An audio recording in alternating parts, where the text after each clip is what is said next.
Good morning students. हमारा जो topic चल रहा है, प्रीवियस जो वीडियो था हमारा, उसमें जो हमारा टॉपिक चल रहा है वो चल रहा है जनसंख्या वितरण इस तरह का। और उसमें जो टॉपिक हमारा चल रहा है वो चल रहा है आयु वर्ग। क्या चल रहा है? आयु वर्ग। और आयु वर्ग में कल हमने 3 आयु वर्ग के बारे में जाना कि आयु वर्ग किसे कहते हैं और इसका कहाँ उपयोग होता है, जनसंख्या भूगोल में या जनसंख्या विज्ञान में, ठीक है ना, इसका उपयोग क्यों करते हैं। तो आयु वर्ग का उपयोग इसलिए करते हैं कि सरकार के द्वारा जो विभिन्न प्रकार की प्रादेशिक योजनाएं बनाई जाती है किसी प्रांत के संदर्भ में, देश के संदर्भ में, ठीक है ना, तो उन योजनाओं में इसका ध्यान प्रमुख रहता है, क्योंकि उसके आधार पर पता लग जाता है कि पूरे विश्व में कितनी कितनी उम्र के लोग जो हैं वो वितरित हैं, और दूसरा कि उनके लिए किन किन संस्थानों का उपयोग करना है, किन किन संस्थानों का विकास करना है। ये सारी बातें जो डिपेंड करती है वो किसमें करती है? आयु वर्ग पे करती है। तो कल इसकी एक परिभाषा समझे थी आयु वर्ग की। वैसे तो बहुत सी परिभाषाएं हैं, लेकिन एक सामान्य परिभाषा है कि जो कुल जनसंख्या है उस प्रदेश की, कोई भी प्रदेश हो सकता है, उसकी कुल जनसंख्या जो है, भारत है, बाकी ब्रिटेन है, फ्रांस है, जर्मनी है, होल वर्ल्ड है, कोई भी जहां भी जनसंख्या है उसके अंदर, तो कुल जनसंख्या में उम्र के आधार पर, कुल जनसंख्या में उम्र के आधार पर जो विभाजन या वर्गीकरण किया जाता है उसे क्या कहते हैं? आयु वर्ग कहते हैं। जितने भी जनसंख्या है उस जनसंख्या में उम्र के आधार पर जो वर्गीकरण करते हैं, उस वर्गीकरण का जो स्वरूप है, उस वर्गीकरण के आधार को ही क्या कहते हैं? आयु वर्ग। अलग अलग वर्गों में बांट देते हैं कि इतने से इतने उम्र के हैं वो इस वर्ग में है, इतने से इतने वर्ग के वो इस वर्ग में, और इतने से इतने हैं वो इस वर्ग में। उससे क्या होता है कि वर्ग विभाजन करने से सरकार के द्वारा बनाई जाने वाली जो योजनाएं हैं उनका एक पर्टिकुलर सिस्टम बन जाता है कि इस वर्ग के लिए हमें ये योजना बनानी है, इस वर्ग के लिए ये आवश्यकता है, इसलिए ये योजना बनानी है, इस वर्ग के लिए ये आवश्यकता है तो ये योजना बनानी है।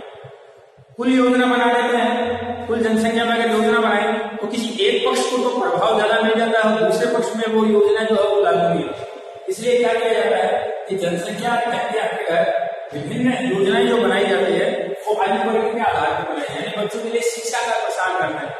अब युवा वर्ग जो है वो पहले से शिक्षित, मतलब अपनी शिक्षा ग्रहण कर चुका है, तो शिक्षा का प्रसार ना तो उनको रोजगार के संदर्भ में योजनाएं बनाने का स्वरूप दिया जाता है कि इतने लोग इतना रोजगार चाहिए, और बच्चे इतने हैं तो इनको इतनी एजुकेशन चाहिए, वृद्ध है तो इनको इतनी पेंशन चाहिए।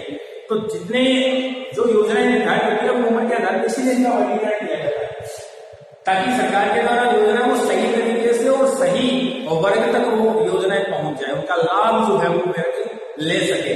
इसीलिए आयु वर्ग के आधार पर कल हमने देखा 3 वर्ग निर्धारित किए हैं, ठीक है ना। एक कौन सा वर्ग था बताइए? बाल वर्ग। कौन सा था? बाल वर्ग। बाल वर्ग क्या है? 0 से 14 वर्ष। कुल जनसंख्या में ऐसी उम्र जो 0 से 14 वर्ष के बीच में आती है उसको हम कौन से वर्ग में रखते हैं? बाल वर्ग में रखते हैं। इसका दूसरा जो नाम रखा हमने वो क्या नाम रखा था?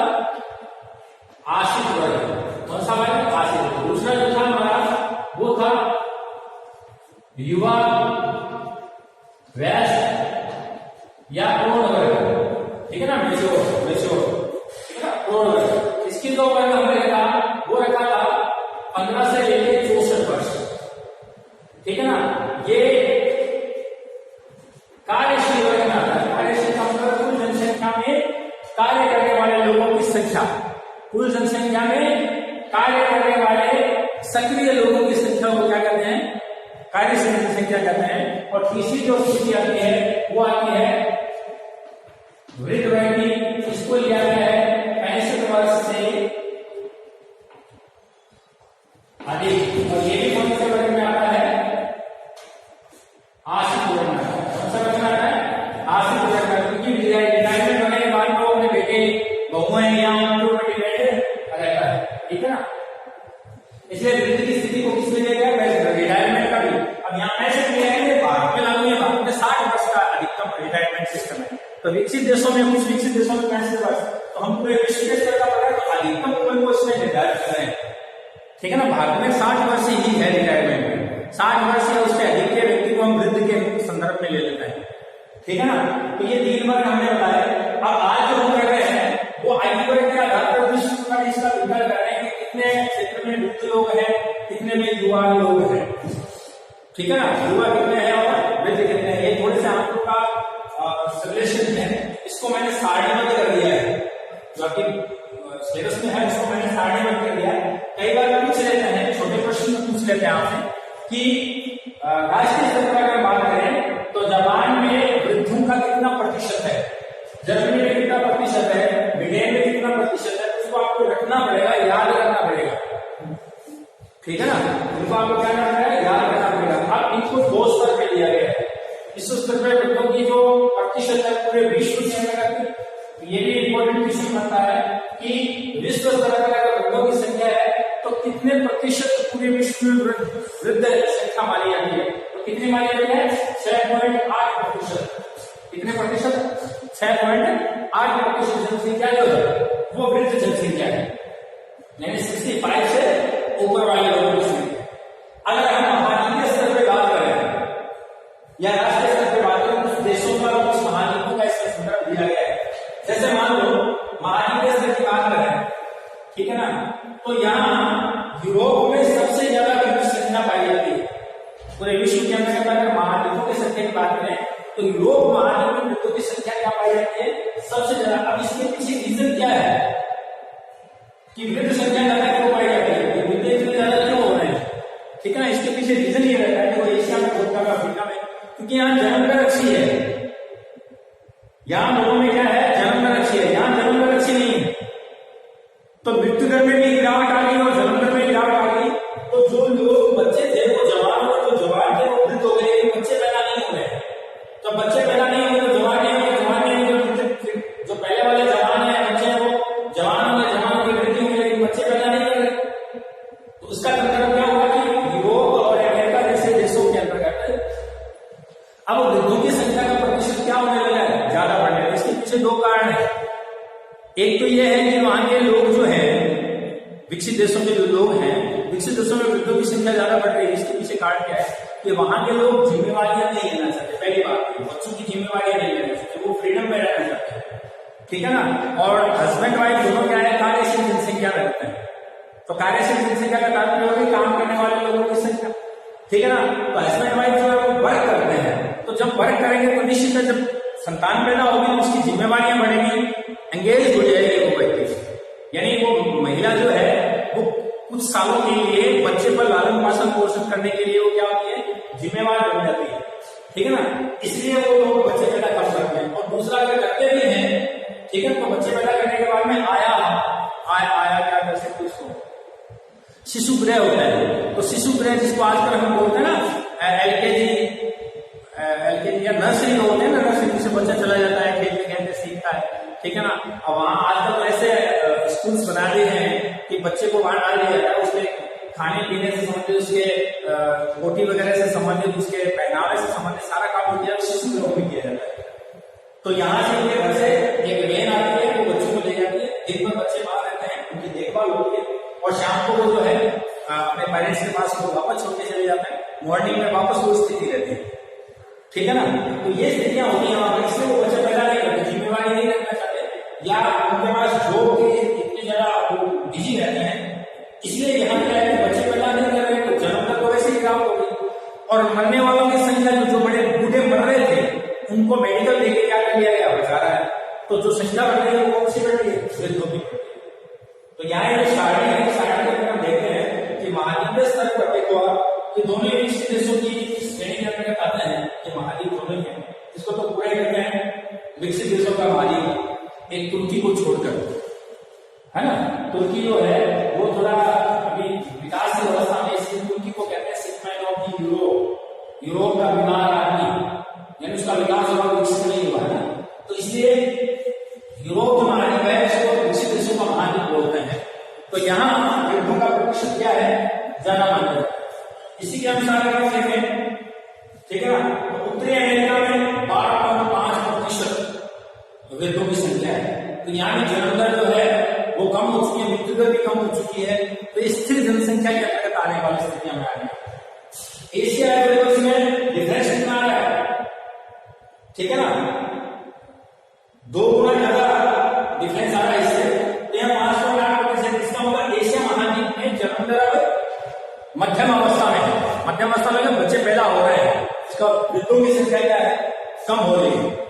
अफ्रीका में है, वहां जन्म दर बहुत ज्यादा है, विश्व स्तर पर आप देखें तो अफ्रीका में जन्म दर क्या है, ज्यादा, इसलिए युवान ज्यादा है, बच्चों की संख्या क्या है, ज्यादा, तो वृद्धों की संख्या वहां क्या है, कम है। सेकेंड ये है कि वहां पर चिकित्सा सुविधाओं का विकास नहीं हुआ, इसलिए वृद्ध व्यक्ति जो होते हैं वो समय से पहले क्या हो जाता है, अपनी स्थितियों को जानकर मर जाते हैं, उनको सही तरीके से ट्रीटमेंट नहीं मिल पाता है, भूखमरी से मान लो या किसी और व्यवस्था से मान लो, ठीक है ना।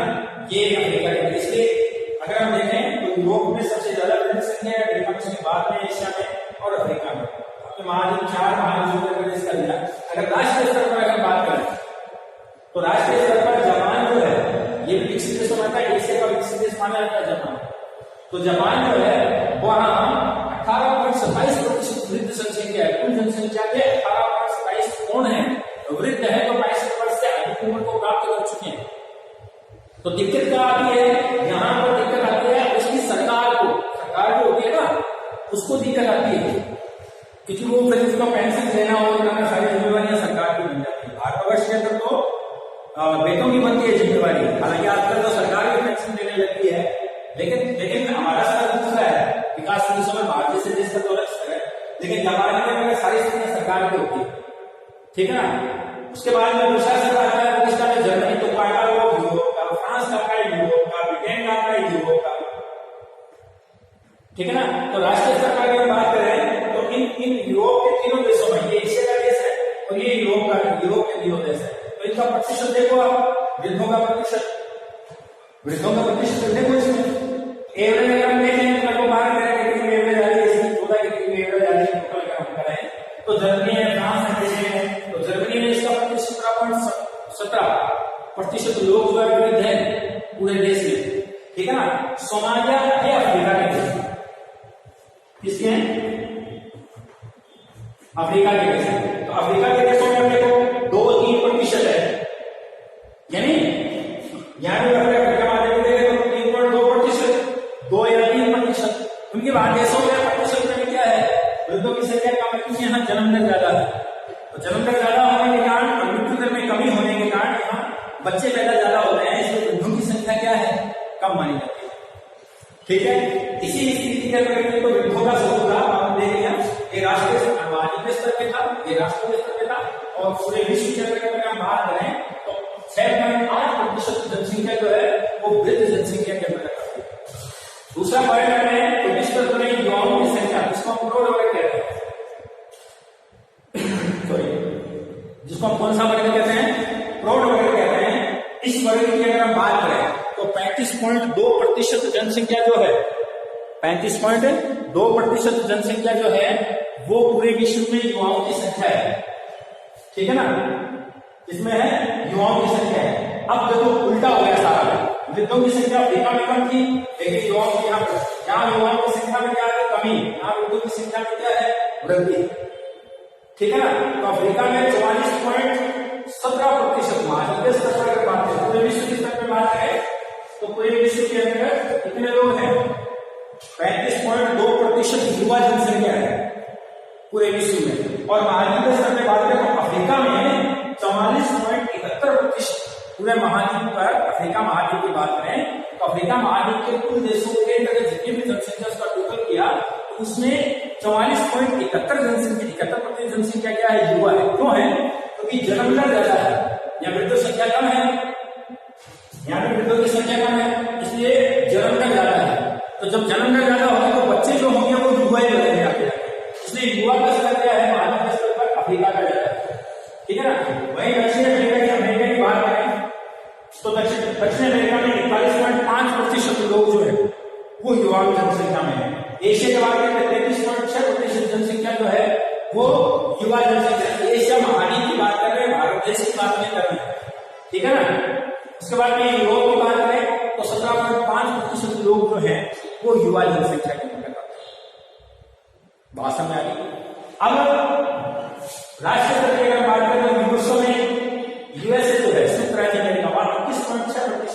क्या है युवा जनसंख्या का सर्वोपरि कुल जनसंख्या का। मैं ब्रिटेन की बात करें तो 17.7% के अंतर्गत आता है। जर्मनी की अगर बात करें तो 15.2% युवा जो है वो आज की कुल जनसंख्या में है। जापान की बात करें 14.3% जो है वो युवा लोग पाए जाते हैं। ठीक है ना, पूरे सॉरी। अब इस जनसंख्या के वितरण से क्या बात सामने निकल के आती है कि 3 पक्ष महत्वपूर्ण माने जाते हैं। वैसे तो बहुत से महत्वपूर्ण पक्ष हैं, ठीक है ना, 3 पक्ष इसमें महत्वपूर्ण माने जाते हैं। अभी हम तीनों वर्गों का डिटेल से और अध्ययन करेंगे कि कितने से कितने के अंतर्गत कौन कौन सा वर्ग कितना प्रतिशत पाया जाता है, ठीक है ना। 3 स्तर में क्या है कि देखो इन सब आंकड़ों से पता चलता है कि जो विकासशील देश है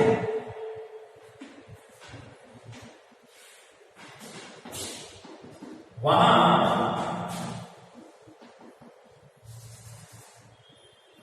बाल वर्ग जो है उसकी संख्या ज्यादा है,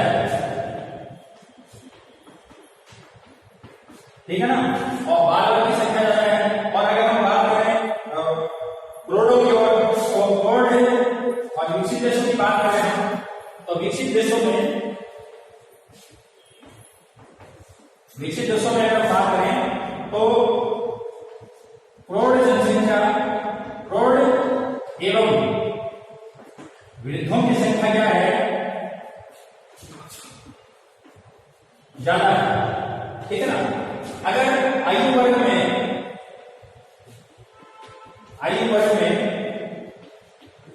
असंतुलन होता है, आयु वर्ग में असंतुलन होता है तो किसी भी देश की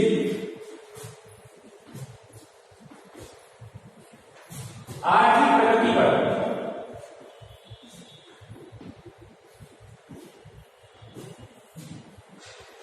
प्रभाव पड़ता है।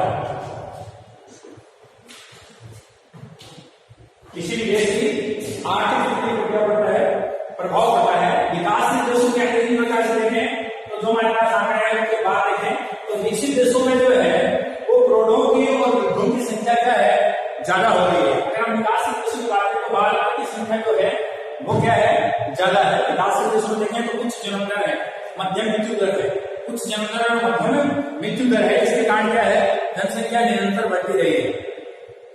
तो विकासशील देशों में बाल का ज्यादा मिलेगा, विकसित देशों में क्या है, अभी मैंने एक बात बताई आपको, रोजगार सबसे इंपॉर्टेंट चीज क्या है, रोजगार। वहां मेल हो चाहे फीमेल हो, दोनों क्या करते हैं, जॉब करते हैं। इसलिए वो संतति की या संतान की जिम्मेवारियां नहीं लेना चाहते। तो संतति या संतान की जिम्मेवारियां नहीं लेने के कारण वो बच्चे पैदा नहीं करते। बच्चे पैदा नहीं करेंगे तो निश्चित रूप से बाल वर्ग कम होगा, प्रौढ़ और वृद्ध वर्ग क्या होंगे, ज्यादा होंगे, क्योंकि जो काम करने वाले आगे नेक्स्ट में वही वृद्ध बनेंगे। इसलिए वृद्धों की संख्या विकसित देशों में क्या पाई जाती है, ज्यादा बढ़। दूसरी बात है स्वास्थ्य सेवाएं, क्या है, स्वास्थ्य। विकसित देशों के अंदर स्वास्थ्य सेवाएं ज्यादा है, ठीक है ना। तो स्वास्थ्य सेवाएं ज्यादा होने के कारण जो वृद्ध वर्ग के लोग हैं वो जो विभिन्न बीमारियों से मरने वाले होते थे तो बीमारियों पर कंट्रोल पाया गया, उनकी बहुत से डिजीज जो हैं उन पर कंट्रोल पाया गया, संतुलित आहार की उपलब्धता करवाई गई, जीवन स्तर को उच्च बनाया गया। इसलिए वहां वृद्धों की संख्या, वृद्धों की उम्र की संख्या क्या हो गई, बढ़ गई, उम्र जो है वो बढ़ गई। जब उम्र बढ़ गई तो निश्चित है कि संख्या मरने वालों की संख्या कम हो गई। तो मरने वालों की संख्या कम हो गई तो जन्मने वाले जन्म नहीं गए, तो जो जन्म में हुआ है वही आगे युवा बनेंगे और वही युवा फिर आगे जाकर क्या बनेंगे, वृद्ध बनेंगे। इसलिए ये 2-3 फैक्टर ऐसे हैं जिसके कारण विकसित देशों के अंतर्गत बाल वर्ग कम है, क्योंकि जन्म दर बिल्कुल ही क्या करती है, कम कर रही है। पूरे विकासशील देशों की या विकसित देशों की बात करें हम तो विकसित देशों में ऐसी स्थितियां आ गई है कि जनसंख्या बढ़ाने के लिए प्रोत्साहन किया जाता है कि आप एक बच्चा पैदा कीजिए, आपको फ्लैट दिया जाएगा, आपको प्रमोशन दिया जाएगा, आपको गाड़ी दी जाएगी, ठीक है ना। आपको इन सुविधाओं, इन योजनाओं का लाभ आप उठा सकते हो। अगर आप एक बच्चा पैदा करते हो, आप 2 बच्चे पैदा करते हो तो आपको इस तरीके से, क्योंकि वहां जो मानवीय शक्ति है उसमें कमी आ रही है। विकसित देशों में मानवीय शक्ति में क्या आ रही है, कमी आ रही है। और ये मानवीय शक्ति के कारण क्या है, जो सैन्य व्यवस्था होती है, तो सैन्य व्यवस्था के अंतर्गत क्या चाहिए, हमें प्रौढ़ वर्ग या युवा वर्ग चाहिए। और जब बाल वर्ग नहीं होगा तो युवा वर्ग कहाँ आएगा, तो निश्चित रूप से विकसित देशों के सामने ये समस्या पैदा हो गई है कि सैन्य व्यवस्था के अंतर्गत बहुत बड़ी भारी संकट विकसित देशों के सामने आता है, क्योंकि वृद्धों को रिटायर कर दिया जाता है और बाल बच्चे पैदा कर रहे हैं तो वर्ग कौन सा रहेगा, तो यही आगे जाकर किसमें बदल जाएगा, वृद्ध वर्ग में। इसलिए वहां की सरकार जो है वो जनसंख्या को बढ़ाने के लिए चिंतित है, जनसंख्या बढ़ाने के लिए वो क्या कर रही है, वहां के लोगों को प्रोत्साहित कर रही है। दूसरा ये रहता है,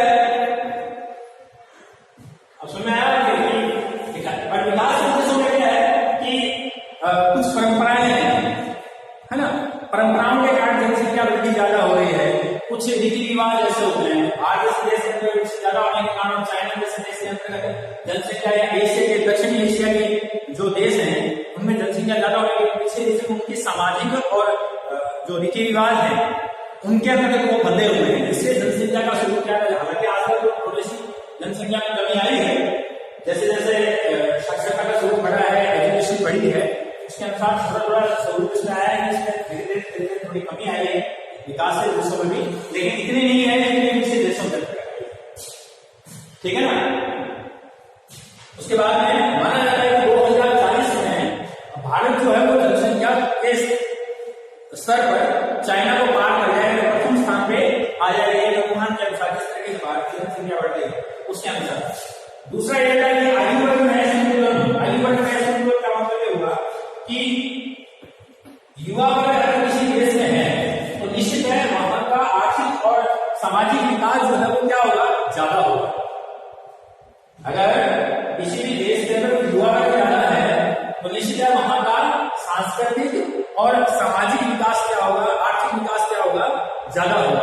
और जहां वृद्धों की संख्या होगी तो विकास अवरुद्ध हो जाएगा, विकास नहीं होगा, ठीक है ना, या बाल वर्ग होगा तो विकास नहीं होगा, ठीक है ना। इसलिए आयु वर्ग में संतुलन नहीं होना चाहिए, आयु वर्ग में वृद्धों की सबसे संख्या कम होनी चाहिए, युवा की उसके बाद में होनी चाहिए, और बाल वर्ग की सबसे ज्यादा, क्योंकि बाल वर्ग ही आगे आगे क्या बनता है, युवा वर्ग में आता है, परिवर्तित होता है। तो एक संतुलन की स्थिति सभी देशों में क्योंकि वो ही आर्थिक प्रगति को क्या करते हैं, प्रभावित करते हैं, और आर्थिक प्रगति को सबसे ज्यादा प्रभावित करने वाला जो वर्ग है वो कौन सा वर्ग है, ये युवा वर्ग है। क्योंकि वृद्ध वर्ग होगा तो सरकार को उनके ऊपर भी उनकी देखभाल के लिए विकसित देशों में क्या है कि वृद्ध लोग जो है उनके घर वाले उनको पालन पोषण नहीं कर रहे, वहां की सरकार की जिम्मेवारी है ये कि वो वृद्धों को क्या कर सकती है, सुरक्षा देती है, ठीक है ना, चाहे पेंशन की हो, चाहे रहने की हो, चाहे खाने पीने की व्यवस्था, वो सारी की सरकार के सामने भी एक समस्या पैदा हो रही है देशों में कि वृद्धों की दो तीन समस्या होगी। एक तो उनका पालन पोषण करना पड़ता है, दूसरा ये है कि सैन्य शक्ति या फिर मानवीय शक्ति जो है उसका ह्रास हो रहा है, कमी होगी। तीसरा ये आता है इसके फैक्टर के अनुसार अगर बात करें कि जिस देश की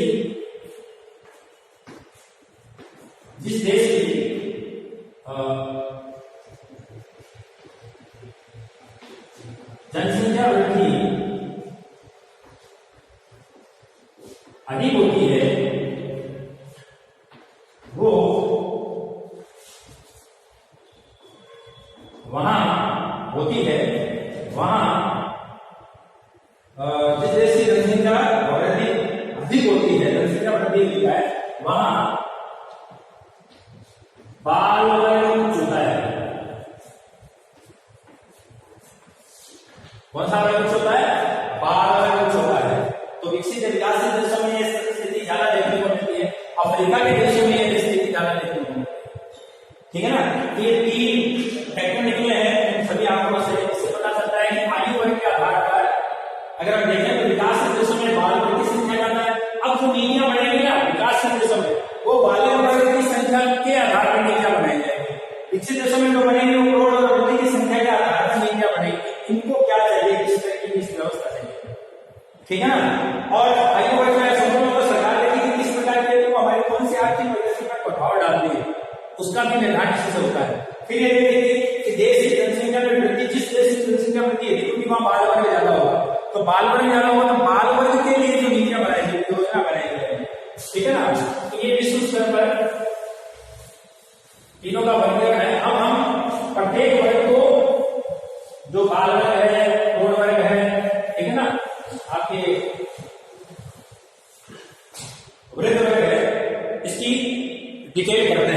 ठीक है ना, कि किस प्रकार से किसकी योजना के हिसाब से इसको निर्धारण करना पड़े।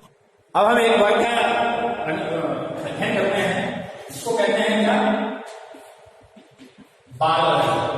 अब बाल वर्ग का क्या था, 0 से लेके 14 वर्ष। कितना था, 0 से लेके 14 वर्ष, ठीक है ना।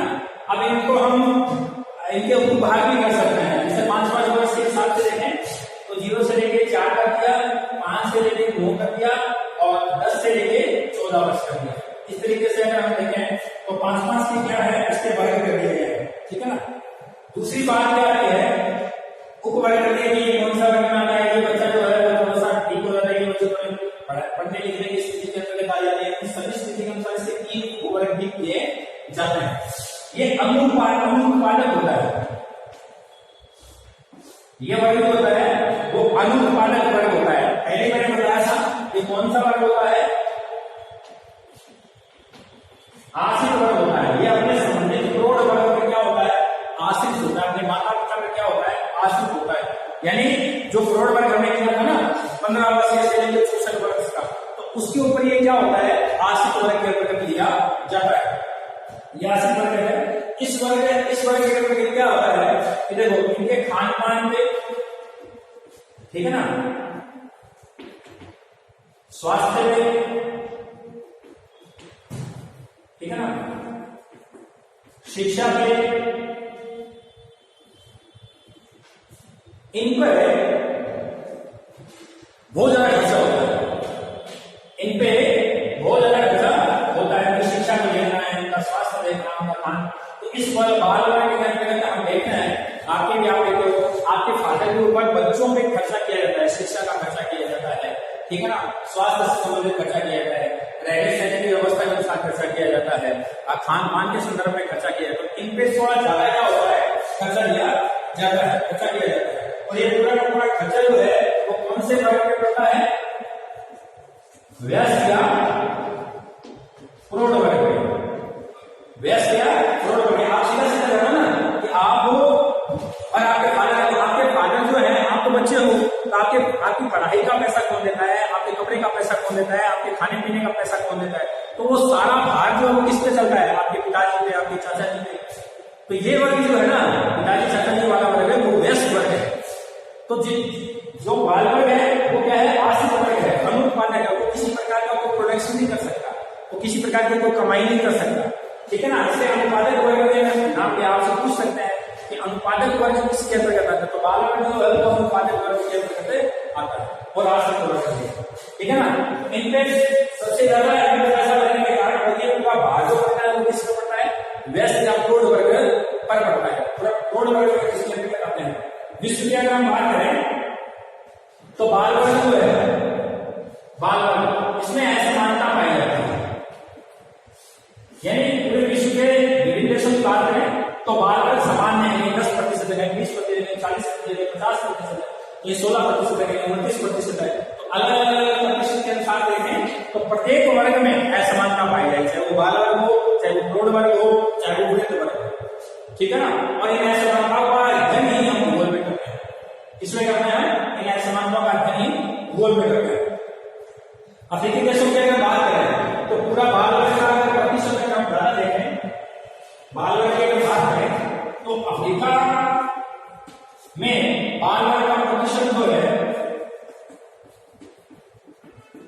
सबसे ज्यादा है। बाल वर्ग का प्रतिशत क्या है, सबसे ज्यादा है। अफ्रीका की जो कुल जनसंख्या है उसका 45% जो है वो कौन से वर्ग में आता है, बाल वर्ग में। ये छोटा प्रश्न बन सकता है कि पूरे विश्व के अंदर सर्वाधिक बाल वर्ग जो है वो किस महाद्वीप के अंतर्गत आता है, तो कुल महाद्वीप जो अफ्रीका महाद्वीप की कुल जनसंख्या है उसका 45% हिस्सा जो है वो किसके अंतर्गत आता है, बाल वर्ग में अंतर्गत आता है। इसके अलावा अगर हम बात करें संयुक्त राज्य अमेरिका है, कनाडा है, ऑस्ट्रेलिया है, ब्रिटेन है, फ्रांस है, जर्मनी है, ये विकसित राष्ट्र है, तो यहाँ पर बाल वर्ग का अनुपात क्या पाया जाता है, कम पाया जाता है। बात समझ आई। विकसित महाद्वीप जो है ना, विकसित महाद्वीप का समझ में आया, ये महाद्वीप की बात करें, अफ्रीका महाद्वीप की बात करते हैं 45 30% जो है वो जनसंख्या के अंतर्गत बाल वर्ग पाए जाते हैं। सूत्र जनरेगा की बात करें, ब्रिटेन की बात करें, ऑस्ट्रेलिया की बात करें, कनाडा की बात करें, ठीक है ना। तो यहाँ क्या है, निम्न जीवन दर, जन्म दर जो है वो निम्न पाई जाती है, बच्चे पैदा नहीं किए जा रहे, तो जन्म दर क्या होगी, निम्न होगी। तो निम्न जन्म दर है, जीवन प्रत्याशा ज्यादा है, जीवन जीने के प्रति इच्छा ज्यादा है, ठीक है ना। तो वो अपने को खुल के जीना चाहते हैं, खुल की स्थिति के अंदर जीने की स्थिति रखते हैं, वो किसी प्रकार की कोई जिम्मेवारी नहीं लेना चाहते, तो उत्तरदायित्व की भावना अपने में नहीं लेना चाहते, इसलिए वो क्या कर रहे हैं, जन्म दर जो है वो क्या जा रही है, कम जा रही है। और जीवन प्रत्याशा होने के कारण वो ज्यादा जीना चाहते हैं, इसलिए मृत्यु दर पे क्या आ रहा है, कंट्रोल हो रहा है। तो मृत्यु दर पर कंट्रोल हो रहा है, जन्म दर आ नहीं रही, तो वृद्ध वर्ग और प्रौढ़ वर्ग की संख्या क्या हो जाती है, ज्यादा हो जाती है विकसित देशों में, ठीक है ना। इसी के संदर्भ में अगर हम बात करें तो बाल वर्ग का जो विस्तार है वो सबसे ज्यादा है। बाल वर्ग का जो वितरण है वो क्या है, सबसे ज्यादा माना जाता है पूरे विश्व के अंदर। बाल वर्ग की स्थिति की बात करें, ठीक है ना, तो लगभग 26% कुल जनसंख्या का 26% हिस्सा किसमें आता है, बाल वर्ग में आता है। किसके अंदर आता है, 26% हिस्सा जो है वो बाल वर्ग में आता है। इसी के अनुसार अगर हम बात करें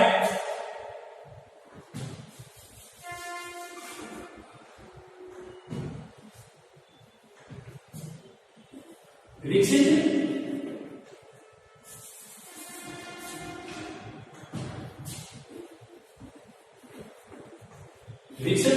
एवं विकासशील देशों, तो विकसित देशों में 16%, जो विकसित देश है उनमें 16% जनसंख्या जो है वो कौन से आती है, बाल वर्ग में आती है। किसमें आती है, बाल वर्ग में। और वहीं अगर हम विकासशील देशों की बात करें तो विकासशील देशों की कुल जनसंख्या का 29% हिस्सा जो है वो किसमें आता है, बाल वर्ग में आता है, ठीक है। तो आज हमने बाल वर्ग, आयु वर्ग के हिसाब से प्रतिशत और बाल वर्ग का क्या स्वरूप रहा, कैसे रहा, इसके बारे में जाना। नेक्स्ट वीडियो में हम, या नेक्स्ट जो क्लास होगी हमारी, उसमें हम प्रौढ़ वर्ग और वृद्ध वर्ग का अध्ययन करेंगे, ठीक है। Thank you.